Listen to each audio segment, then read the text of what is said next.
Alright, welcome back everyone. Today we are doing some cooking. So instead of actually grilling out for the 4th of July, I decided to do the shrimp and chicken foil packets, which are really easy.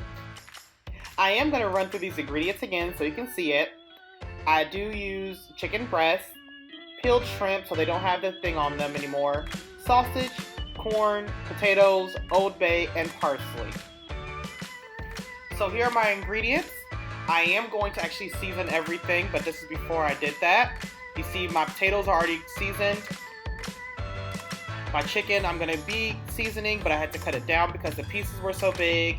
And I already sliced all of my sausage on a bias. One thing that I did forget to put in the ingredients list is that I also used vegetable oil, just so that the seasoning would stick to the potatoes and all the other ingredients also. So after I finish seasoning everything and making sure that everything is ready for assembly, I'll go ahead and pre-cut all of my sheets of foil just so that they're ready and I don't have to stop doing what I'm doing to make sure that I'm assembling. First, you'll put the potatoes on the bottom, and I did not par cook these potatoes. They're literally just cleaned, cut, and then seasoned. Then I'll actually put the sausage that is cut on top. I'll put the corn on there also, and I'll put 1 slice of butter on the corn. And then I'll put whatever protein I'm doing. So these first ones were my chicken packets. I put 3 tenders in each packet. And then after that, I'll put about 3 slices of butter and then season it more with more Old Bay. You can definitely put as much seasoning or as less seasoning as you like. With these, I honestly love putting a lot of seasoning on because the butter is going to make it just have a sauce on the bottom once they cook. But I season all of my ingredients other than the sausage and the corn, and then also put more seasoning on top just to make sure that everything is wonderful tasting. One piece of advice that I would definitely offer is make sure that all of your ingredients are already thawed.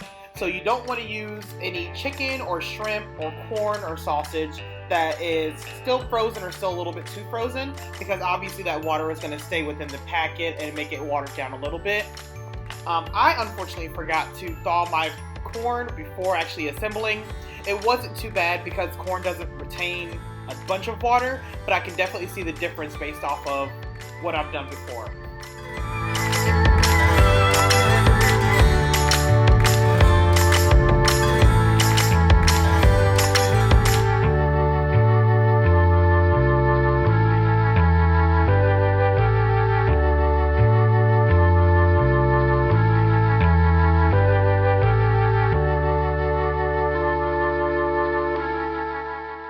So here I've started actually making the shrimp packets. I'm actually not putting both the proteins together because I don't eat shrimp, but my husband does. And because I actually thawed too much shrimp, I was able to put a ton in each packet, which is even greater, so you don't have to eat as many packets.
packets, what I like to do is fold it like a taco.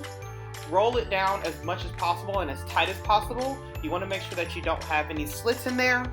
And then you want to fold up your two ends and crinkle them inward. This packet is going to have a lot of juice in it because of the butter.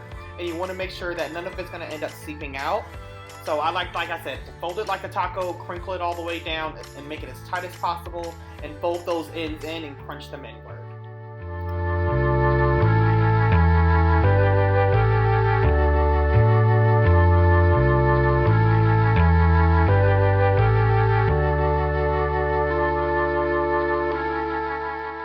So this is what your packet will look like after you've actually assembled it. This is, of course, one of my chicken ones. And then once you've actually assembled all of your packets and you are ready to cook them, then you can actually just put them on a baking sheet. I put mine in the oven on 400 degrees for about 25 to 30 minutes.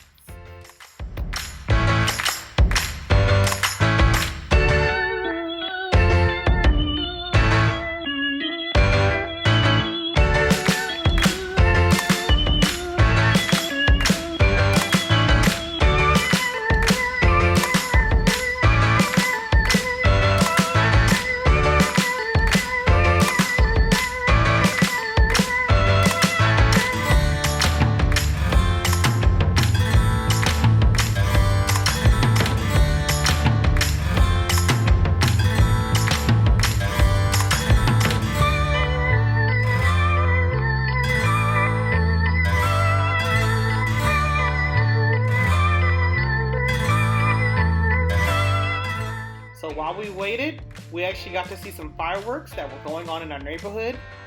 They were happening in front of us and on the side, and we actually had, I think, a couple neighborhoods back that had some fireworks going. So it was a really good kind of intermission while I was waiting on my foil packets to cook.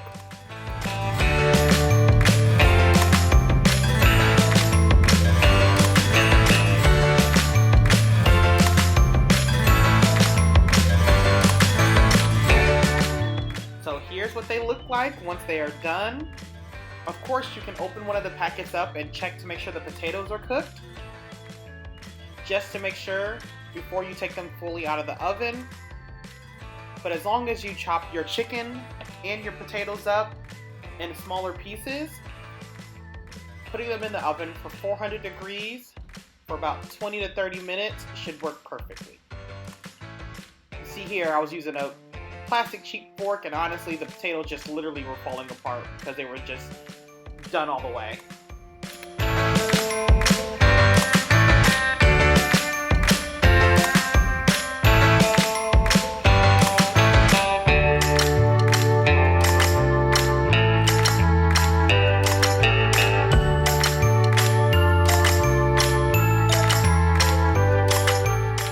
And here are my shrimp packets. Honestly, they looked really, really delicious. I honestly almost tried one of the shrimps, but then I remembered that I don't like the texture, so I'm not going to eat it anyways. But it seemed like the seasoning held really well on them.